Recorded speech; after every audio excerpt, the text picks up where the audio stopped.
Bernard Fialaire pour le groupe RDSE pour 2 minutes. 2 minutes, Monsieur le Président, merci.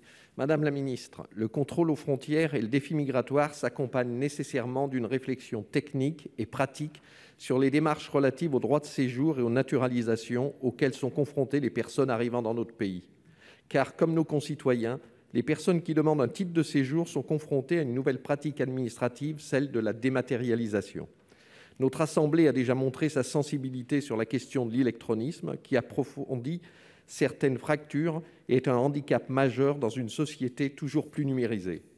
Dans ces circonstances, nous imaginons facilement dans quelle précarité peuvent être plongées les personnes faisant une demande de titre de séjour lorsqu'il est nécessaire pour y parvenir de verser en ligne des pièces jointes dans un format PDF compressé, après avoir complété via des portails numériques des formulaires préalables à toute prise de rendez-vous.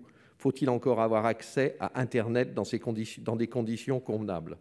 Une telle question avait été soulevée à l'occasion d'une jurisprudence du Conseil d'État rendue le 11 novembre 2019 suite à une requête formulée par la CIMAD, Logisti, la Ligue des droits de l'homme et le Syndicat des avocats de France. Le Conseil d'État souligna alors que des organisations requérantes faisaient état de difficultés rencontrées par les ressortissants étrangers pour prendre rendez-vous par voie électronique dans les préfectures et que ces difficultés devaient trouver leur origine dans les décisions rendant obligatoire de telles prises de rendez-vous sur Internet.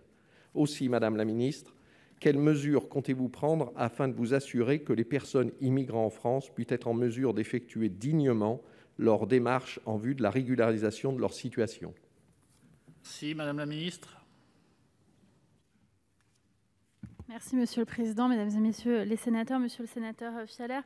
La dématérialisation des procédures, elle ne saurait signifier une baisse de la qualité du service rendu à l'usager. Donc les procédures relatives aux droits des étrangers font partie de celles qui ont été le moins dématérialisées. Les guichets demeurent dans toutes les préfectures. Pour répondre plus précisément à votre question, pour les titres de séjour, l'accès à des rendez-vous en ligne, c'est fait pour répondre aux contraintes sanitaires et ne doit pas être confondu avec la dématérialisation des demandes de titres en ligne. Pour l'instant, ça concerne les titres étudiants, autorisation de travail et passeport talent et ne pose à ce stade pas de difficultés majeures. S'agissant de l'accès à la nationalité, un plan d'accompagnement est prévu pour accompagner les étrangers dans leur démarche. Je peux mentionner par exemple la mission d'accompagnement numérique des usagers étrangers en préfecture, dont pourront bénéficier les demandeurs d'accès à la nationalité française. La mise à disposition sur les sites des préfectures des vidéos didactiques qui permettent à l'usager de bien se repérer dans le déroulé des grandes étapes administratives de son dossier et notamment de le guider dans la phase préparatoire du dépôt de sa demande. Le centre de contact citoyen de l'ANTS qui sera mobilisé pour répondre aux demandes des postulants à la nationalité française.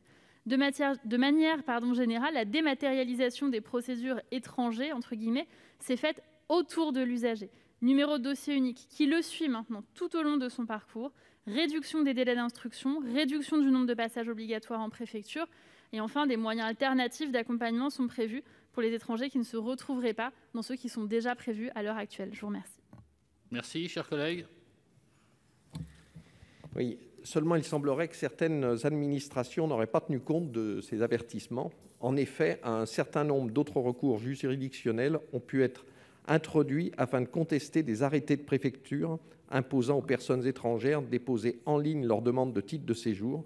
Je pense par exemple à la décision du tribunal administratif de Rouen en date du 18 février 2021.